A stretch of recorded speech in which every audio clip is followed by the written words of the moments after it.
And we are live. Welcome back, everybody, to Behind the ToolBelt, episode 298. I am your host, Ty Cobb-Backer. Thank you for joining us, and stay tuned. We will be back after our short intro from our sponsors.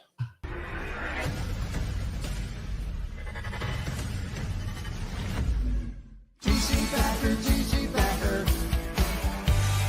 Roofing, siding, windows, gutters, solar. Roofing, siding, windows, gutters, solar. TC-Backer.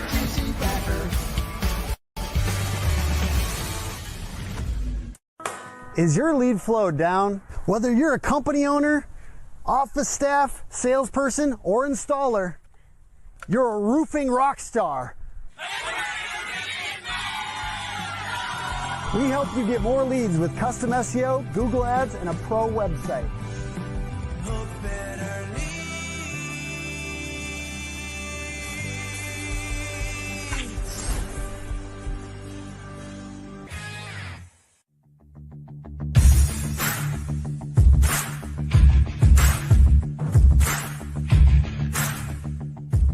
Welcome to Behind the ToolBelt, where the stories are bold, the conversations are real, and the insights come to you live, raw, and uncut. Every week, host Ty Cobb-Backer sits down to bring you the stories, the struggles, the lessons learned, and the wins. No filters, no scripts, just the truth. Please welcome your host of Behind the ToolBelt, Ty Cobb-Backer. Hey, welcome back, everybody. What a wonderful day. It is Wednesday, September 10th. And I think before I forget, I think I'm going to plug real quick the next week's episode is episode 299 of Behind the ToolBelt. We are 2 weeks away from our 300th episode of Behind the ToolBelt. But next week, we will be streaming live on Friday, probably around the same time, 12 o'clock. There is a scheduling conflict, and I believe we'll do it Friday after I get back from an event that I was asked to speak at. And I am most looking forward to recharging my batteries, picking up some good stuff from some other business owners and things like that. And then I actually have the opportunity to pour into them as well. But I think it's sometimes it's not always about me in terms of, when I speak and when I share, I really want to focus on pouring into people, but not just that, but I want to take something from this event as well. My coach is hosting my business. I guess he's no more than business, but my coach, my mentor, Tony Watley, big shout out to Tony and the team over there at 360 Driven for helping navigate me through some tough times and stuff like that, and giving me some rich and fresh ideas on keeping things on the rail. So, but anyhow, welcome back to Beyond the ToolBelt. I am your host, Ty Backer, and if you've been tuning in, you know by now that, we talk a lot about leadership. We try not to sugarcoat it. I try to give you my experiences to the best of my ability. And I know I'm not perfect by no means. And all of this is like a work in progress, as we dig deeper into ourselves and try to develop, ourselves and the experiences that we have through this journey. It's pretty rad. It's pretty cool. If you go into it with an open mind and eyes wide open and a learning, capability of continuous learning and educating yourself and pushing yourself, for the past couple of weeks, I've had the opportunity to do a lot of, reflecting, and personally and professionally, just got a lot of reflection. A lot of things have been lifted off my chest, and I removed, and a lot of you have heard me talk about, removing people, places, things, and situations that just aren't conducive to your mental health, your spiritual health, your physical health. And that was my New Year's resolution this year, was to remove things instead of adding more goals and piling more shit on top of those broken promises that I never kept from the year before. I decided to take a different approach. And I think, I could be wrong, but I think Tony might have actually planted that seed with something that he just said, and I probably misinterpreted it, because I always do that. I don't hear things for some reason. I'm listening, but for some reason I don't hear the meaning behind it, or the definition just seems different to me. But that's part of my uniqueness, and kind of how I grow, and I need to experience things on my own, right? All people can do is kind of plant seeds, and I have to navigate through it myself and stuff. So a lot of this podcast has been, this particular podcast, episode 298, is going to be a lot about my self-reflection and a work in progress. And I've really been thinking about how we did it, right? Because we recently celebrated 17 years.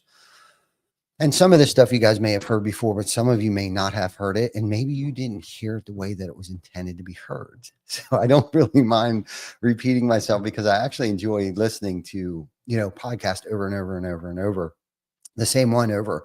And some of those podcast hosts always talk about the same thing.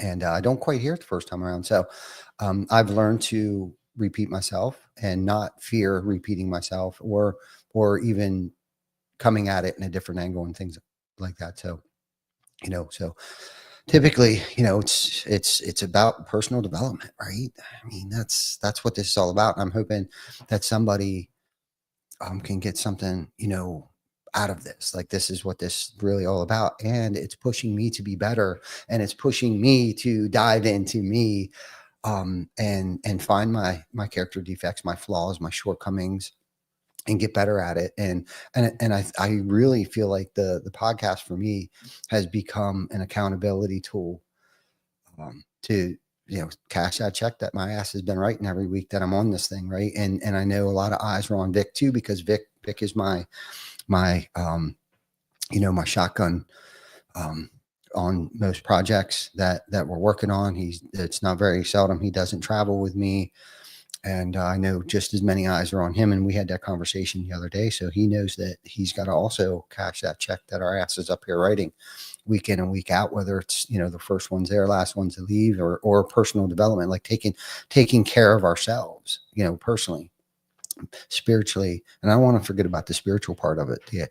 The spiritual aspect of things, and having that conscious contact, for strength and courage and wisdom at times, when we least expect it, having that channel open. So, today's topic is simple, man. It's, if you want better people, you gotta be a better leader.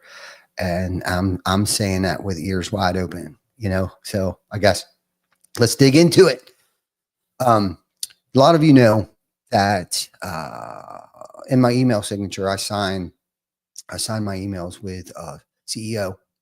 That stands for Chief Executive Officer.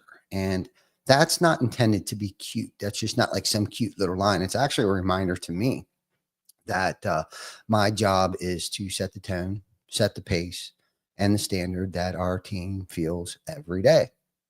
And I mean every day. Even when I don't want to, I have to suit up, I have to show up, I have to do all those things. And I'm going to start with the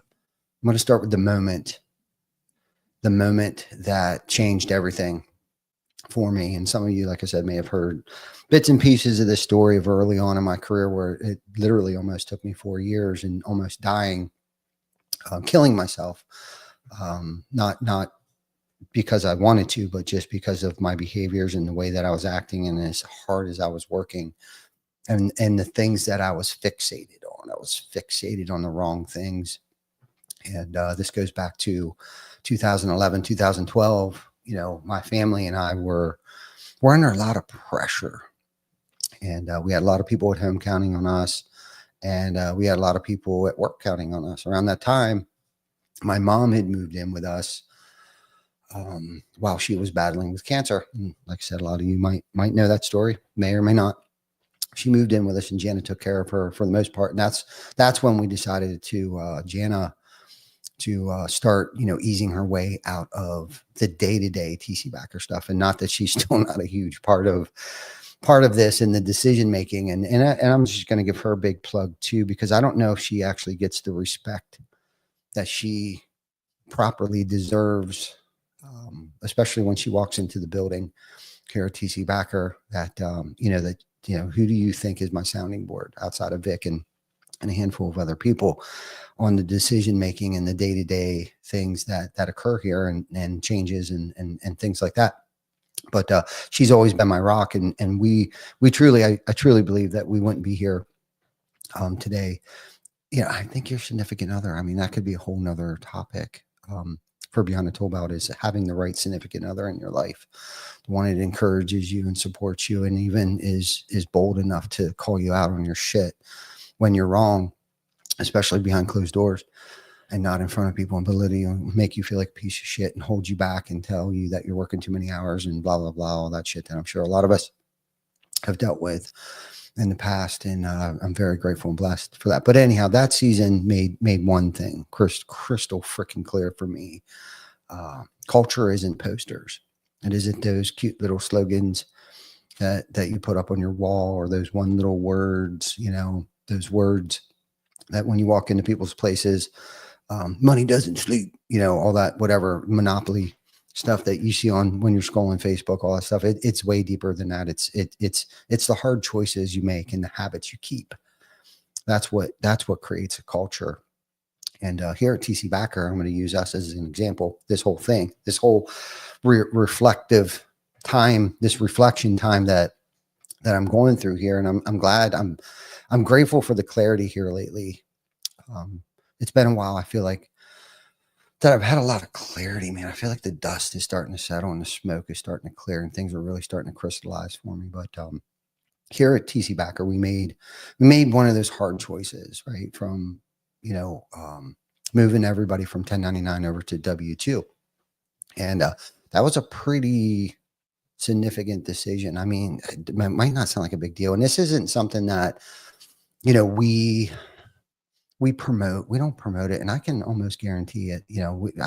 We don't brag or become, about that, but I can almost guarantee it. There's 90% of, roofing contractors out there, don't operate like that. I'm pretty sure they still have 1099 sales reps and people like that. But we at that time decided to go legit, and we knew it was going to cost more money in the short term. However, it allowed us to offer benefits, stability, and a real career path. And that one decision set the foundation for the future and culture I'm going to share with you today. And who would have thought, it's taken me this many years to really reflect back that one hard decision galvanized the trajectory, the path that, and changed my paradigm, on why we're doing this, why I should be the way I should be thinking about this, and not trying to just outwork everybody to just make my ends meet. So our culture is built on 3 pillars. And like I said, I've been working on this, so this might evolve and change a little bit, but this is just kind of where I'm at right now on these 3 pillars is, purpose, ownership.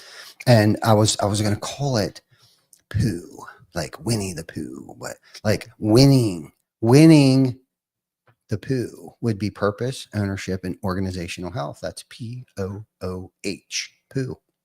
Right. And that's how I'm going to remember it. I have to do little weird things like that. I had to do that through school too. I had to connect things to things, and I had to come up with acronyms, and I had to do little things. So anyhow, purpose, ownership, and organizational health.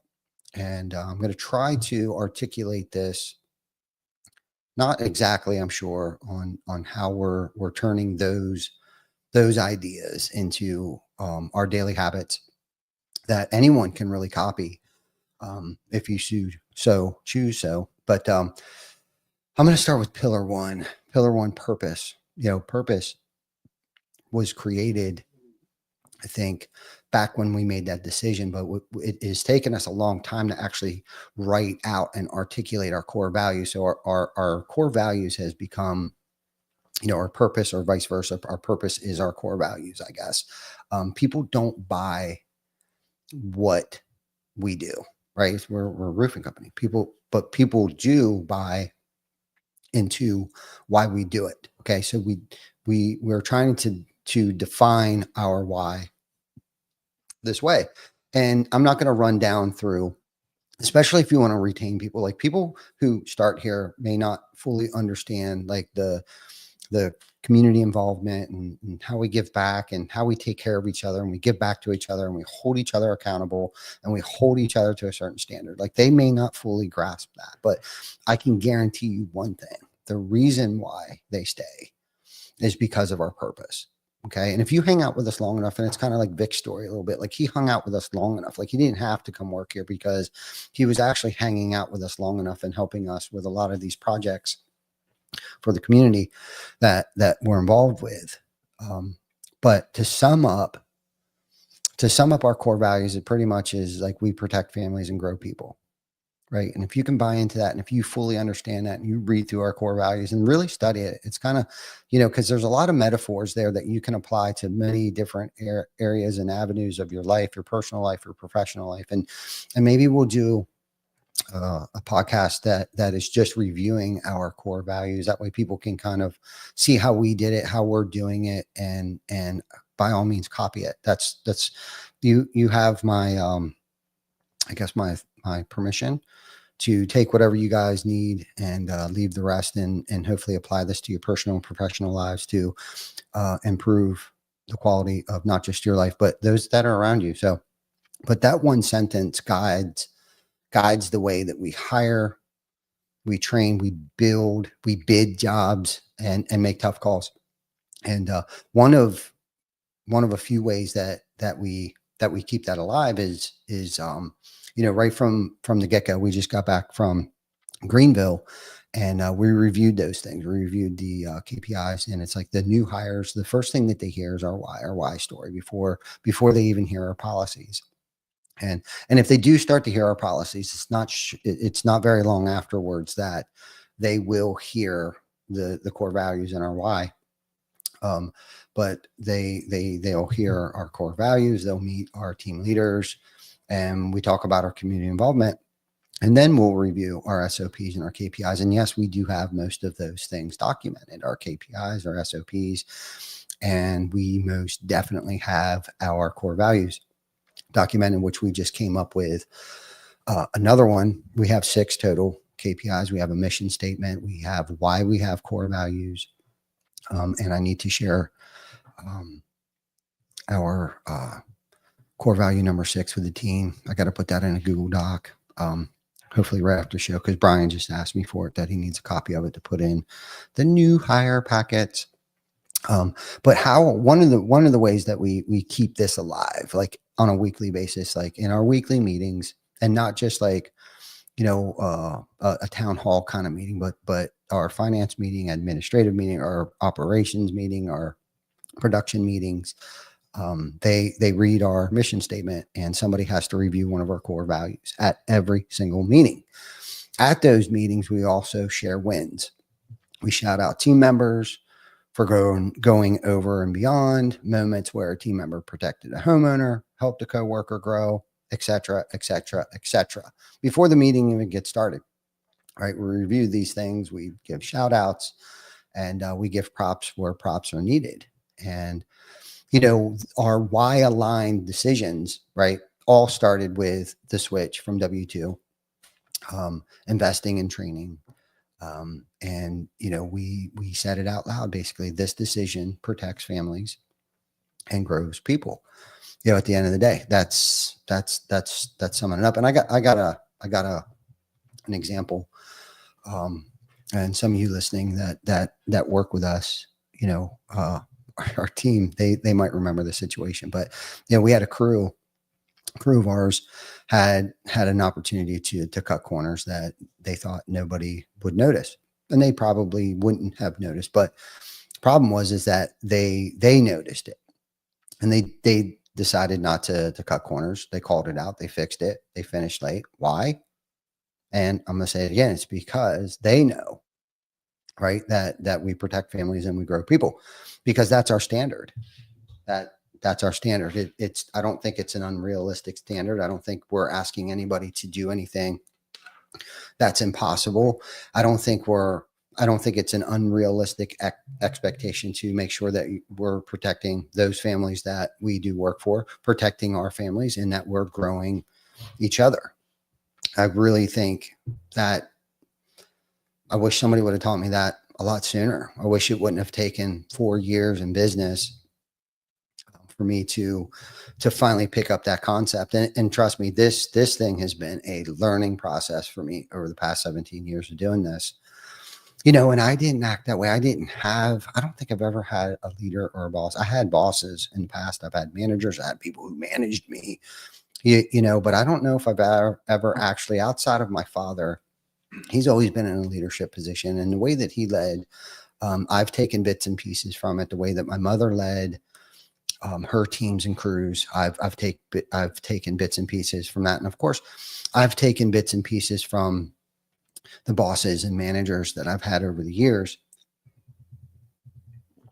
and have turned them into, I guess some of like my thought process on how to handle situations and how I behave and don't want to see myself in a lot of those situations behave the way that I've seen the behavior. But there's also been times that I've seen a lot of stuff too, where I do want to make sure that I can behave or react to situations. Again, all experiences, but hopefully this message is getting out to the entire team. You know what I mean? And I know the larger we get, the harder that it becomes. And nobody said that this was going to be easy. And it's like, when you sign up to be in a position with any kind of leadership position, you have to understand it's not because you've been appointed and that you have arrived and now that gives me the right to work less. No, when you sign up for a leadership position, any position, I don't give a shit what it is. I don't care if you are the crosswalk guard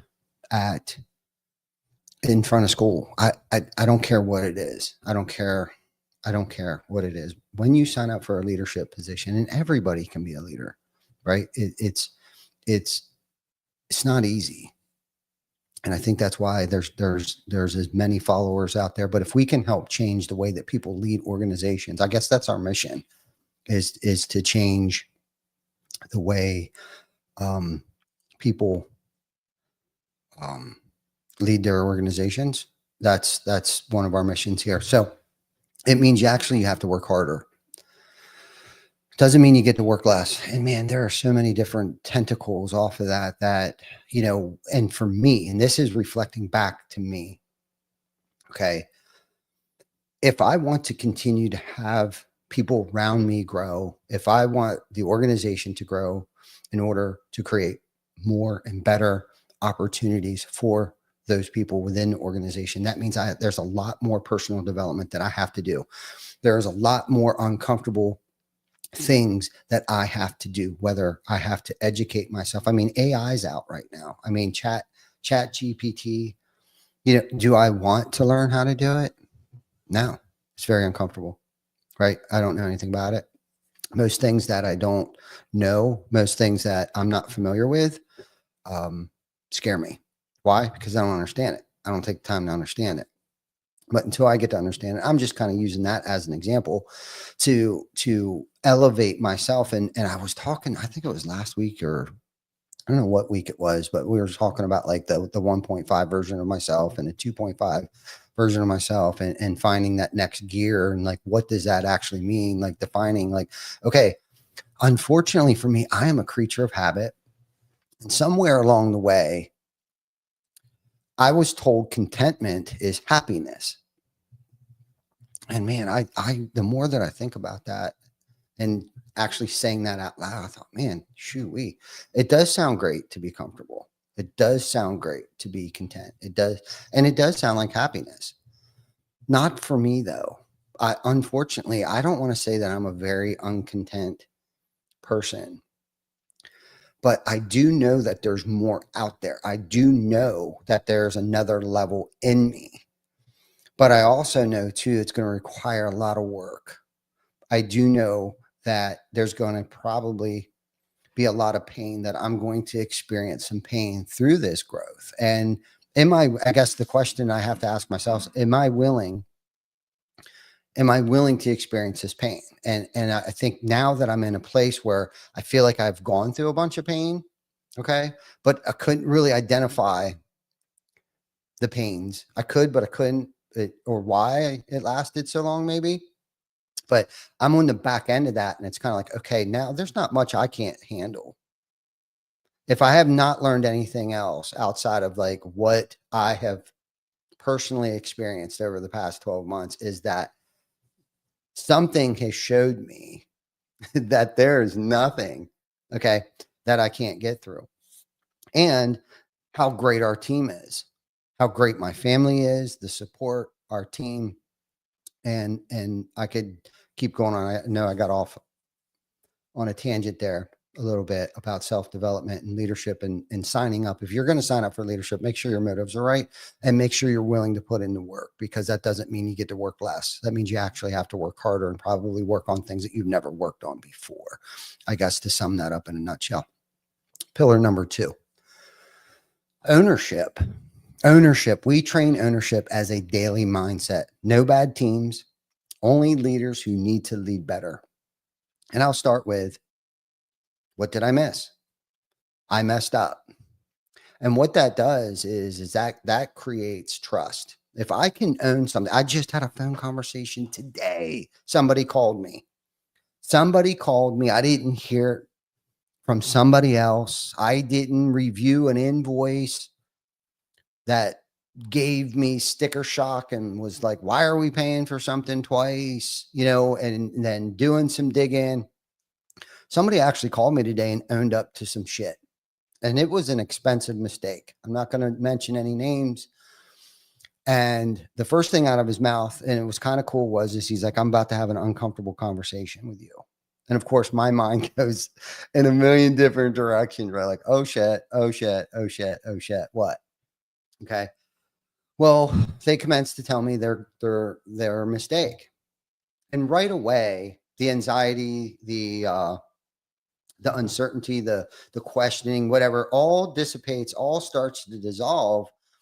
And how can I possibly be frustrated, upset, angry, mother F them, when the first thing out of their mouth is what I just said, and then the second thing that came out is I screwed up really bad. And I was like, okay, what is it? And they started to explain to me what happened. And I could see how it could happen to anybody, even me. And I've made bigger mistakes, my damn self. And so I'm bouncing, resolutions, solutions, maybe some options. And of course, being the good co-leader that they are, they've already exhausted all those resources, because obviously they wanted to come to me with a solution, right? A good solution.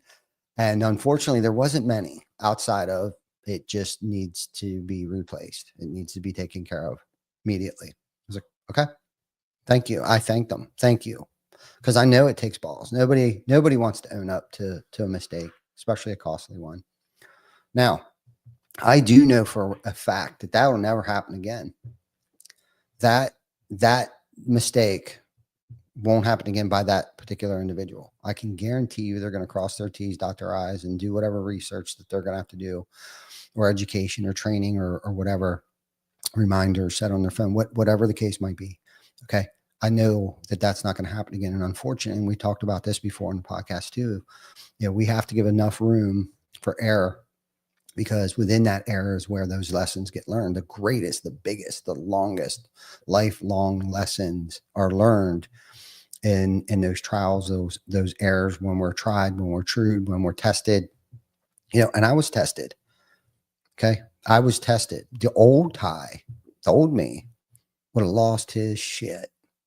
And Unfortunately, or fortunately for this person, they know me well enough. And I'm sure that's why they said, I'm getting ready to have a very uncomfortable conversation with you. Uncomfortable for them, right? Because they didn't know. Like, is today just a bad day to call the man? Fortunately for them, I was in a very good headspace.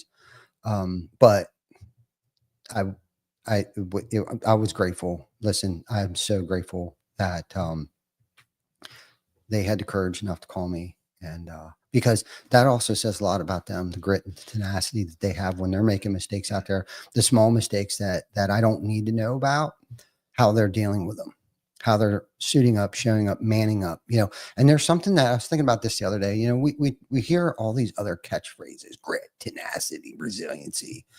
No one talks enough about courage and bravery. The old school, just courage, right? And I know this, what we do is not easy, and I know the amount of volume that we do and mistakes and errors are going to happen. And I'd like to think that we always come out of the end of this always, shining like a diamond. And if anything else, there was a lesson to be learned. And I have to lead by example, right? Only leaders, there's no bad teams. I have to lead by example. And if I lose my shit, that means he's probably going to lose his shit on his teams out there too. But maybe he'll give somebody a little grace today, because he's realized again that we're only human, right? And shit happens and all that good stuff, But okay, so getting back to the ownership part of it, what has helped us do that? Okay, why did that happen? I'm gonna tell you right now. We have clear and simple core values, plain language. We have KPIs and we have SOPs. It's our checklist. It's our guide rails on how we communicate, how we train, how we fire, how we bid stuff, how we build stuff, how we treat others. Okay. It's real simple. Okay. In the chaos. Okay. Especially in the chaos. You know what I mean? That's where these policies really, really shine, is in the chaos. We're always going to have storms. We're always going to have backlogs. We're always going to have supply issues. Okay. And the thing that I've learned is that we need to figure out, what can we control? We can't control the uncontrollables. You got to pick the highest impact, pick the highest priority, figure it out. What can we control? And hopefully within that moment of, okay, the controllables, we can control this. We can't control that. But if we control this, that will help damper that. That will help buffer this. This will help avoid that later. Okay. And when you can think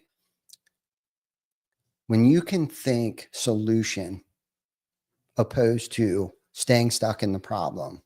And right away, when he started to tell me what was going on, right away, my head started going straight to, I didn't say to myself, which is very unusual, why is this happening for us? I think we know that. I think we know the answer to that, is that will probably never happen again. Okay. If anything else, that's why it happened to us. Usually we don't find those things out till later. Could be months. But shoot, I completely lost my train of thought there for a second. But anyhow, I'll keep moving on. We during the chaos of things and controlling the controllables and not being fixated, I guess, on the non-controllables, right? We figured out what's the highest impact, what's our next action, done, next, move on, right? Okay. Second part of that is that we empower decision making. And one of two things are my favorite. One I got from Craig Rochelle a couple years ago was one of his famous lines when somebody comes to him with a problem or they don't have an answer to something. He tells them, you decide. And I've added on to that, what do you think? What do you think? And when you do that, when you can do that, you're empowering them. You're asking them, what do you think? How do you think we should handle this situation? And not being sarcastic, not being an asshole, not being annoyed because they're knocking on your door. But if you're in a position, if you're a business owner or a manager, or a team leader, and this goes for anybody here. If you get the shits of people knocking on your door, it's because we've been telling them what to think instead of encouraging them on how to think. Okay. It's because we haven't asked them the question enough. What do you think? Go ahead. You decide. I'll let you decide. I trust you enough. Okay. And when you're learning from your team, and I talk about this a lot too, when you're learning from your team just as much as what they've learned from you over the years, that's when you know you have a true, authentic, genuine culture. If everyone knows the company's intent, and what I mean by intent, I mean by the three-legged stool. Okay. Our three-legged stool is our core values, our SOPs, and our KPIs. If everybody in the company knows our intent, the person closest to the work should be able to make those decisions. They shouldn't necessarily always have to be running it up the chain, because I've noticed over the years too, if they're waiting for answers or waiting for responses, people don't answer the phone, people don't reply back to text messages, people don't get their emails. Okay. So now the entire job comes to a standstill, because either somebody's going to get pissed off if they do something wrong. They're not allowed to make decisions.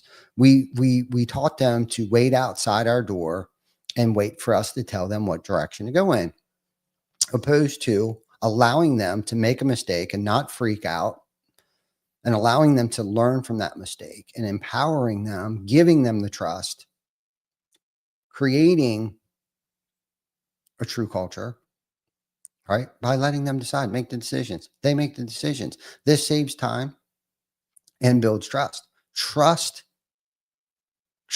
is the only way to build a high performing team. If I didn't trust the amount of people in this building that we trust, that I trust, dude, we wouldn't even be a blip on the radar. I mean, it would be so pathetic.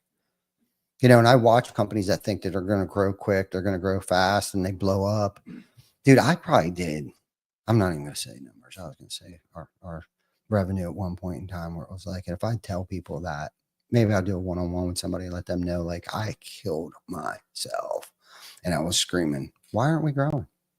Go, go, go, grow, grow, grow. I've talked about that before, when I had three fingers pointing back at me when I'm pointing at everybody else. And it was the blame game.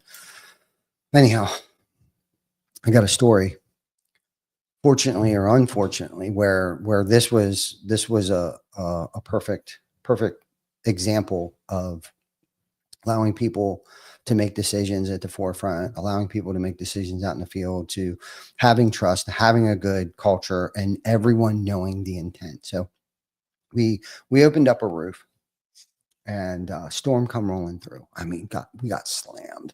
It might have been like 10, maybe 15% chance of rain that day.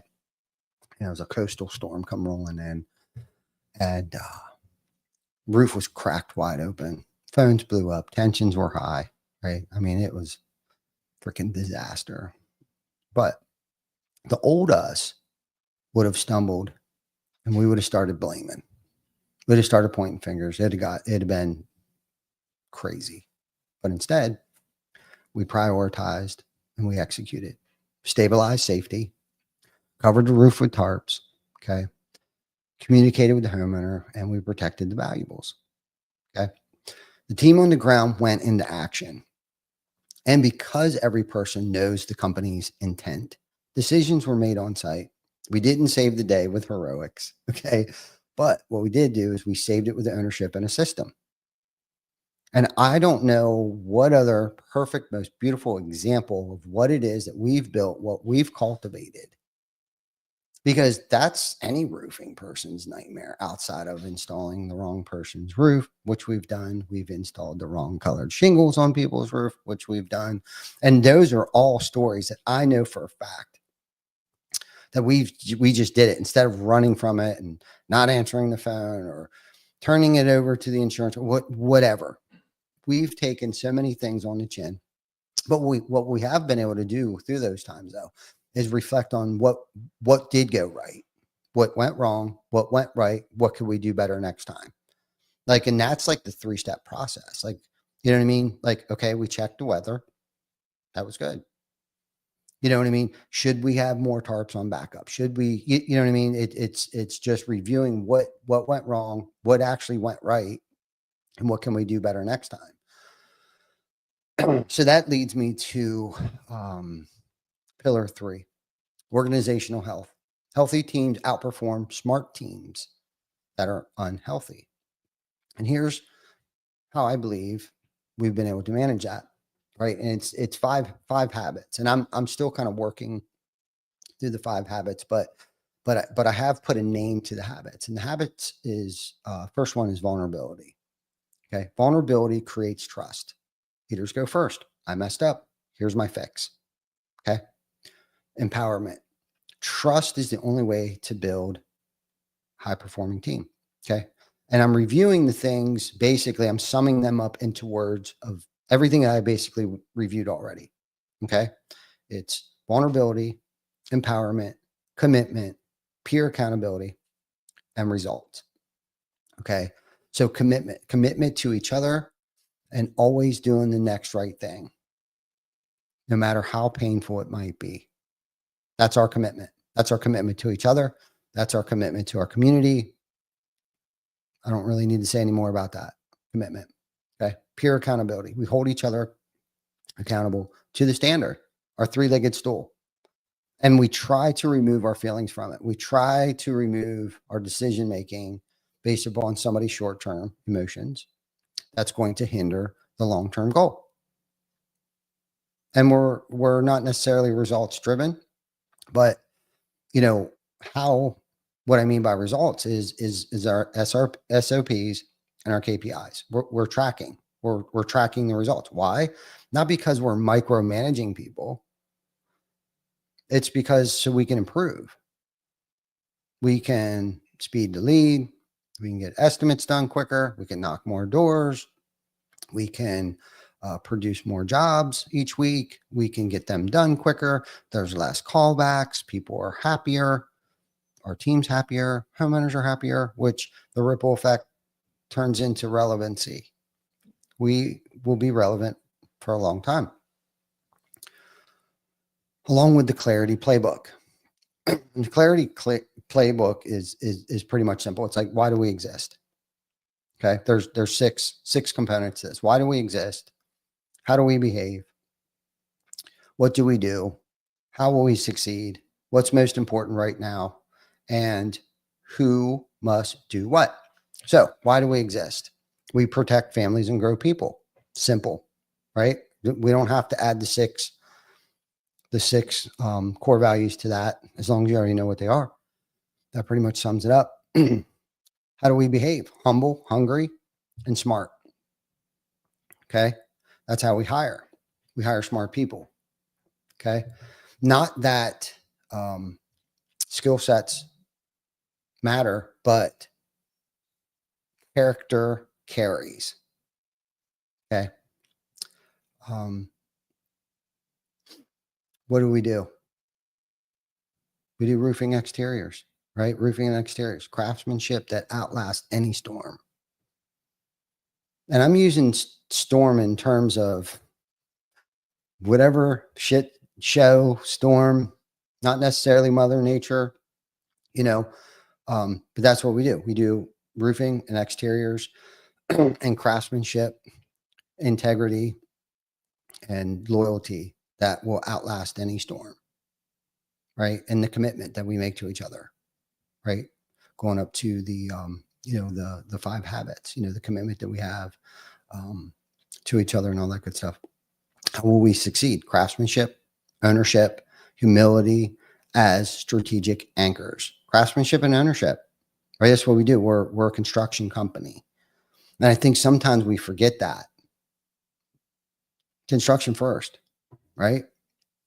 Quality and safety. Quality and safety. Quality and safety. I can't express that enough. How will we succeed? Through craftsmanship, ownership, humility as a strategic anchor. So what's most important right now? One company-wide priority. Everyone must be rowing in the same direction. Everybody needs to be on the same page.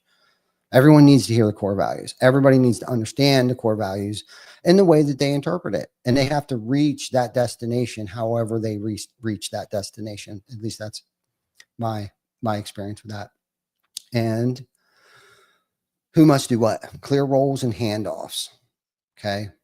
Clear roles and handoffs. And that's definitely something that, we've been working on. It's always something is breaking. Why? Because we're always moving, always growing. Shit's happening, man. We're making shit happen around here. So, you know, I could review a bunch of other stuff, but I was thinking about also you know, if anybody ever wanted to try to do this and how would they do it? Okay. By not just listening to this podcast, I started to lay out a 90-day sprint on how, unfortunately, it's taken me 17 years. And I'm not saying your culture is going to change in 90 days, but it's definitely a good step in the right direction. But like weeks 1 and 2, draft your clarity playbook, pick 3 behavioral non-negotiables and define what they look like on the job. Pretty simple, right? Draft a clarity playbook, pick 3 behavioral non-negotiables, okay? And define what they look like on the job, which is definitely something that I know we need to work on as well. Right. And hopefully I can share this with somebody else and somebody's listening. Weeks 3 to 6, launch daily huddles, right? We do daily meetings. I know everybody comes and meets Lauren and Glenn in the morning and Jeremy and everybody to try to figure out. So it's the daily huddles, right? Giving them direction. We do our weekly meetings on, you know, and we do our monthly meeting, right? And we review the company's intent, right? We review mission statements. We review a core value. Somebody gets to read a core value and then explain to us how they have either used it, or an example, or what it means to them. You know, and that kind of keeps everybody on the same page and thinking about the core values and stuff. So week 7 through 9, you know, install a simple scoreboard, right? The 5 numbers that matter, you know, start humble, hungry, and do smart interviews. Weeks 10 through 13, run a half-day offsite for trust and strategy. Announce one number 1 priority for the next quarter and cascade it. Right? We're not trying to boil the ocean here, right? We're just trying to change the rhythm on how things have been flowing, organized, you know, and this is a good thing. Okay. And I'm not trying to give anybody a loophole. Culture isn't static. It doesn't stay in one place. It kind of goes, it's fluid, unfortunately, but that's good because we grow. And sometimes we need to experience pain. And I can't express that enough. It kind of gets everywhere. Oh shit, got to get back on. Whoa, we're gonna, whoa, you know. So, it's fluid. So this isn't going to happen overnight. It's not going to happen in 90 days for anybody, but it's a good start. And as things start to crystallize for you, like they have for me over the years, and I'm in a pretty good headspace right now to hit that next level, right? That next gear that I know the company has, that I know that I have. But again, I talked about me mostly on the personal development. If I want the company to reach and exceed or succeed to that next level, then it starts right here. What am I willing? What pain, what uncomfortability am I willing to put myself in under? What lengths am I willing to go? I know I can go pretty deep on some shit, and I'm ready. I'm ready to go to that next level. Okay. So we're not trying to boil the ocean here. We're just trying to change the rhythm. The rhythm will change the culture. Okay. At TC Backer, we don't just build roofs, we build people who build roofs. Okay. And when you build people, they build your business, right? This is way bigger than I am. And that's where my paradigm started to shift back in 2011, 2012 was like, whoa. This isn't just about me making ends meet. No, it's about everybody else making ends meet, you know, and then maybe a little extra, right? A little more, and having their goals reached and all that good stuff. So if you don't take anything else from this, take this. 1 decision, 3 pillars, 5 habits, 90 days. Make 1 hard decision that proves your values. Okay. Run on purpose, lead with ownership, protect organizational health, do the 5 habits and give it 90 days. So I believe that will conclude our podcast for today. You guys have a great rest of your week, man. I know I'm going to crush it. I'm going to kick ass, take names, and I only wish the best for everybody out there. If you know anybody that might get something out of this, please like, love, share this with them. And if you haven't yet, give us a review. I don't even know if we've gotten any reviews yet on YouTube, Facebook, whatever. Who's going to be the first who's going to be the first to give us a review? An honest, the whole goodness, freaking Beyond the Tool Belt review. Anyhow, I love you guys. Stop slacking, slackers. Till next week, you guys keep it cool and enjoy this fall weather that's upon us. Peace.